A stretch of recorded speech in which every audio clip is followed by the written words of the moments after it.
Early Star Wars console games did a great job of letting me play in a galaxy far, far away, but it was generally either platforming or flight sim. The one thing they always had trouble with was lightsaber combat and force powers. PC gamers had a couple of good titles in Jedi Outcast and Jedi Academy that gave some decent sparring and a good selection of force abilities, but console gamers were left to imagine what could be.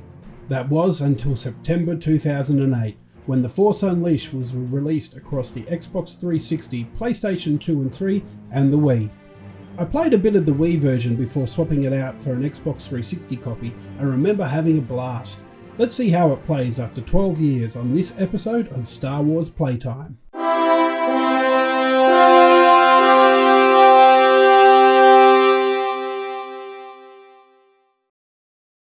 Somewhat similar to Shadows of the Empire, The Force Unleashed got a bit of a multimedia release. There was a book and a comic, and the soundtrack got a limited release as well. This was a project that tried to bridge the gap between the prequels and the original trilogy. There wasn't a lot written about that time period when this was released, and I'm sure I wasn't alone at wanting to know how it all fit together. When The Force Unleashed was released, I was very excited to try the Wii version and just fling stormtroopers about with the motion controls. The reality was, motion controls suck. I didn't even get past the first level before I went, I don't want this, and took it back and got the Xbox 360 version instead. I was able to get a hold of The Force Unleashed on the Xbox 360, but wasn't able to get hold of the console itself. I was actually one of the lucky ones that got an Xbox Series X at launch, so I'm going to be testing out this game on there with the backwards compatibility. Core gameplay remains the same, but there'll be some graphical updates in there, like the Auto HDR, which applies high dynamic range to the games automatically without the devs having to go back and do anything. There's also the possibility that the Xbox Series X will upscale it, but I couldn't find any information on if that was actually going to happen with this game, so it may have that in there too, but I couldn't confirm it. With the Series X's next-gen CPU and state-of-the-art SSD, I'm sure this game will run quicker, and I'm excited to play it again on this episode of Star Wars Playtime.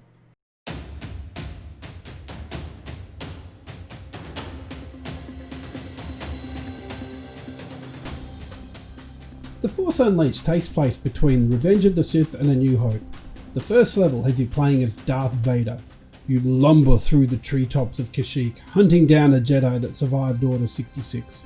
Vader destroys him, but finds a child that he decides to train as an apprentice to one day take down the Emperor.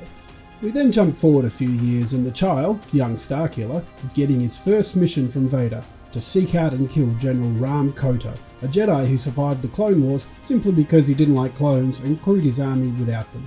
We also meet Proxy, Starkiller's training droid that is programmed with numerous adversaries, all trying to kill him, and Juno Eclipse, Starkiller's new pilot.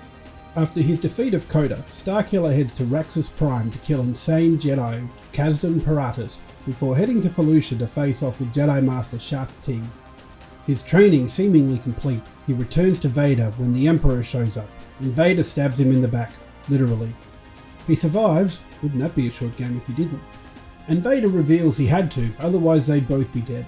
He now wants Starkiller to distract the Emperor by uniting the separate rebel groups into a single rebellion against the Empire. His first recruit is General Kota, because he survived as well. Blind from his fight against Starkiller and cut off from the Force, he apparently doesn't recognise Starkiller as the person that brought him low.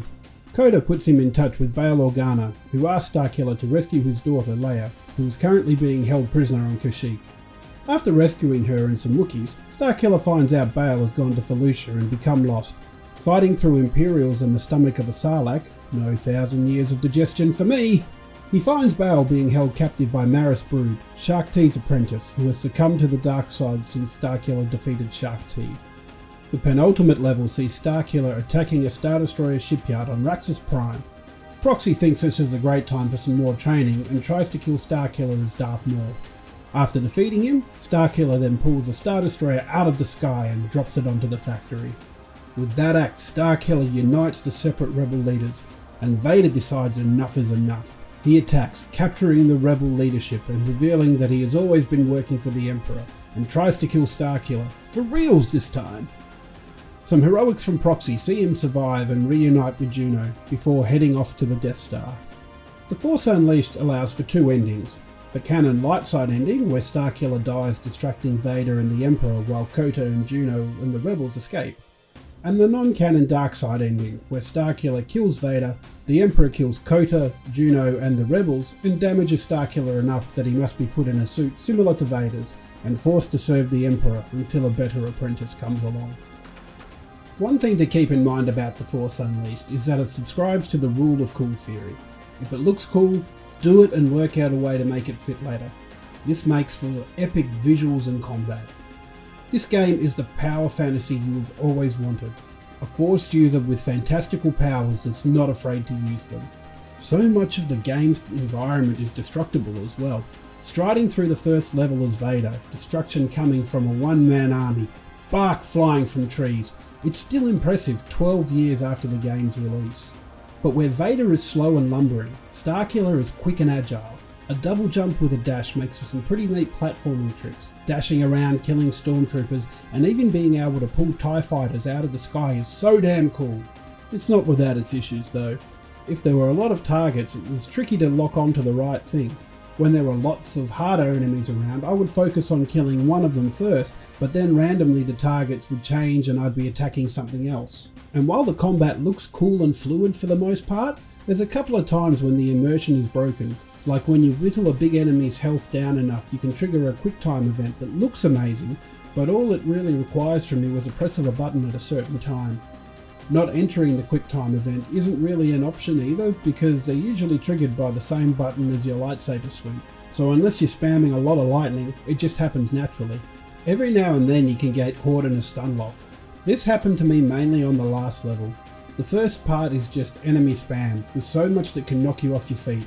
I would get caught in blast after blast and not be able to get up, meaning I could go from a decent attempt to dead because RNG was not in my favour. It happened again in the fight with the Emperor. There's a part where he surrounds himself with impenetrable lightning and holds 4 lightning charged objects above his head before throwing them at you. If you get hit with one, you're gonna get hit by the rest of them, as there's not enough time to recover between throws. Precision with force grip is a pain as well. This was only a problem for me once, but it was such a big problem that I needed to mention it. There's a part of the TIE factory level where you need to force grip a TIE wing and slot them into place above the platform so you can progress. It was so annoying trying to maneuver them into place that if I stuffed up, I would just drop it and start all over again. The upgrade system was very helpful. Through the game you level up and find holocrons that give you points so you can get different combos, improve your mastery of force powers, or improve your health, force bar, and decrease the damage you take. You can even find holocrons that contain colour and power crystals for your lightsaber. The colour crystals are only cosmetic, but the power crystals give you a stat bonus to help you out. The big, bad, terrible gameplay thing I remember from my first playthrough was bringing the Star Destroyer down in the second stint on Raxus Prime. I remember it being tedious and crap. While it wasn't a great fight, I didn't have the trouble I had with it the first time. There is one more thing I'd like to point out. It's not a feature of the game, but rather a feature of the Xbox Series X, the quick resume function. It works with this game.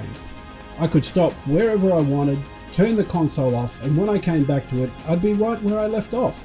The only thing that seemed to force the game to reload was if I removed the disc.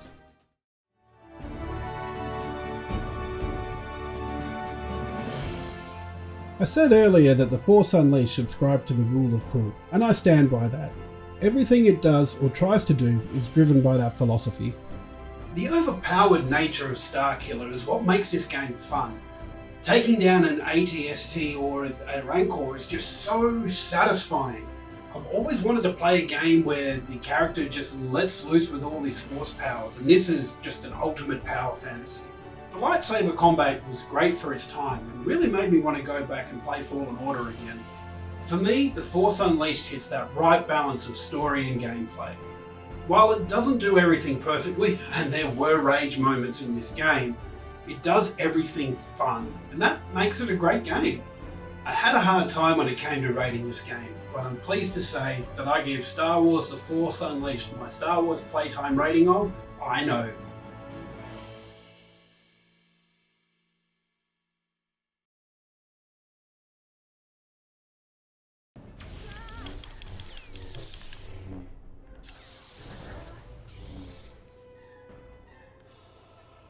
Where'd she go?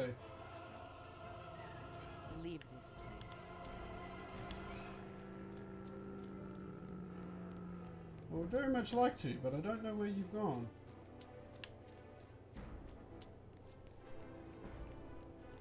Come on, man. I was having such a good run.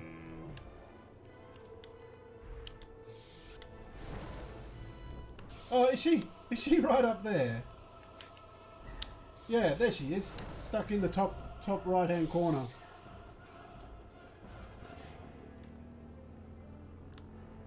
Have you... Ready? I just... Where's she gone? Yeah, I've just...